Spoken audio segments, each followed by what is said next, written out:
We're in the object business, and I've learned that if you treat objects with care and gentleness and respect, they give back to you.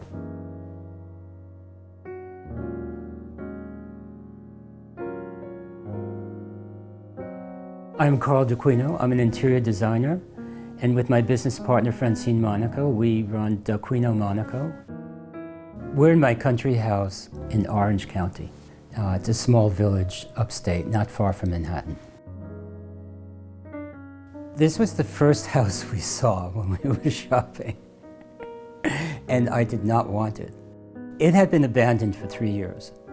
The roof was caving in, the walls were bulging. It was ready. My business partner, Francine Monaco, is an architect, and she said this would not make it through another winter. And my late husband, Bernd Goeckler, who was an antique dealer, Bernd Goeckler Antiques, they never told me this. I only found out this year that he asked Francine to come up secretly and walk through the house with him, because he just wanted it. He's European and he wanted a very American house. I wanted something very modern. I love living in this house. First of all, I grew up in a low-income housing project in Chinatown. That's where I was born. I had never lived in the house. I lived in Manhattan, lovely places, but this is a home to me now. This really is my first home in many ways. As many homes as I've ever done, this is my first home. And it's given me tremendous comfort through the years. It really has. I adore being here.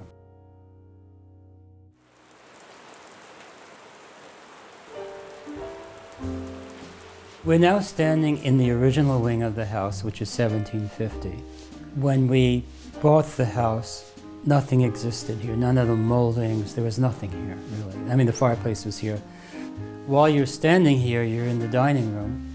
The highlight of this room is the wainscoted Spanish painted leather, which we bought from the Nureyev auction.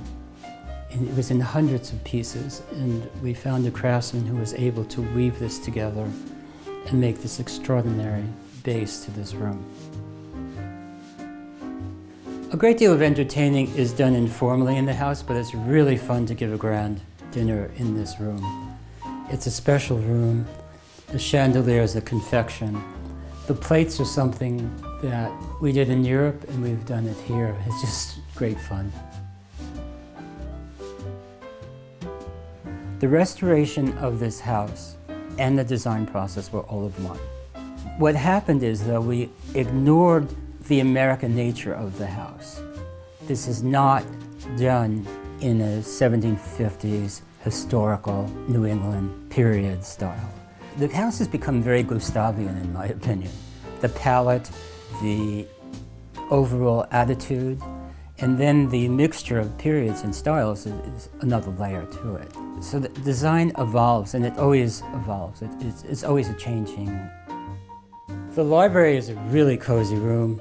The highlight of this room is the aesthetic movement, cabinet work, which was a collaboration between a French ebonista of 1890 and the ceramicist Alexander Bigot. It was clearly a commission for someone of note, and it's a highly unusual piece.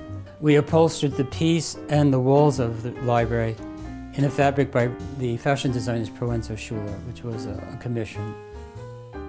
My design aesthetic is basically about a dialogue, and a dialogue between periods and styles. I don't really do true period. I don't do symmetry.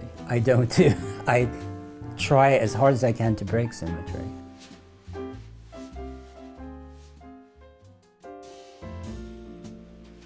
The living room is absolutely sunlit. It's just wonderful to be here, to read in here, to nap in here. The room has wonderful featured items, the pair of Madeleine Castaigne settees, the Janssen pair of coffee tables. Then you have a modern piece by Angelo Mangiarotti. It's just such a delightful blend of eras and periods and styles.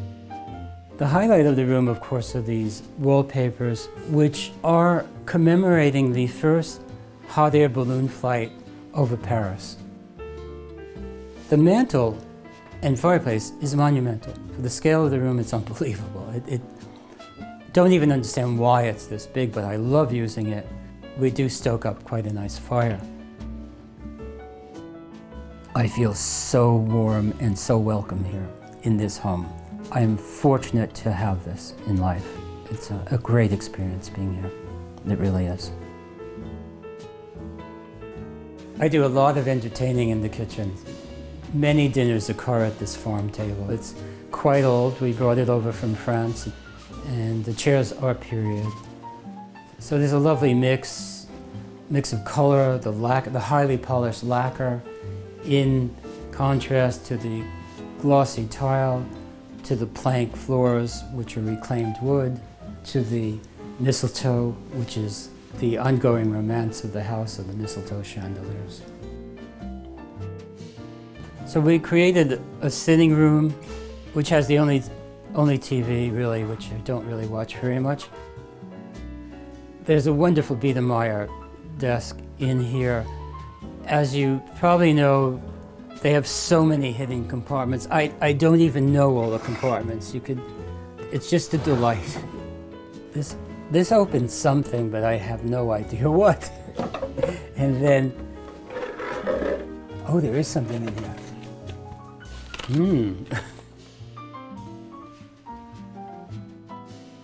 I mean, the feature to me of the bedroom is this dramatic bed, which is extremely unusual, and we do not know who designed it.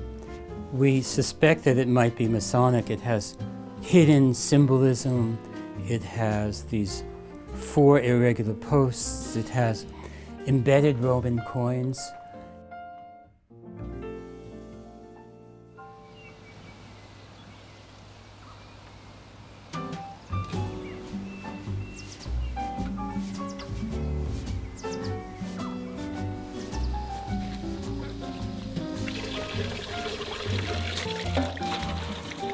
When we found this house, as I mentioned, it had been abandoned for 3 years.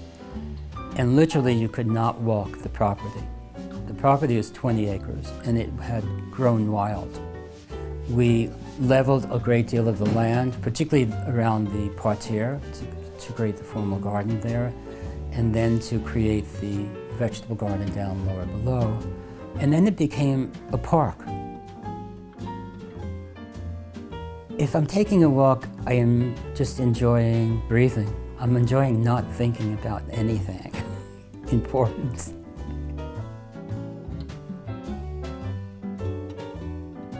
I had this obsession with the birdhouses when we started the house. They began as birthday presents for my husband. And they became so extensive that he said, all right, that's it, you have to stop now. The birdhouses ended up here in the garden because, frankly, there was no more room in the house for them. There were no more walls left. This is a condominium. This is a birdhouse condominium. It's very hard to get into. The board is very particular. The previous tenants of this particular house were not very well behaved. They could not take care of it. Whereas the condition of some of the others is quite lovely.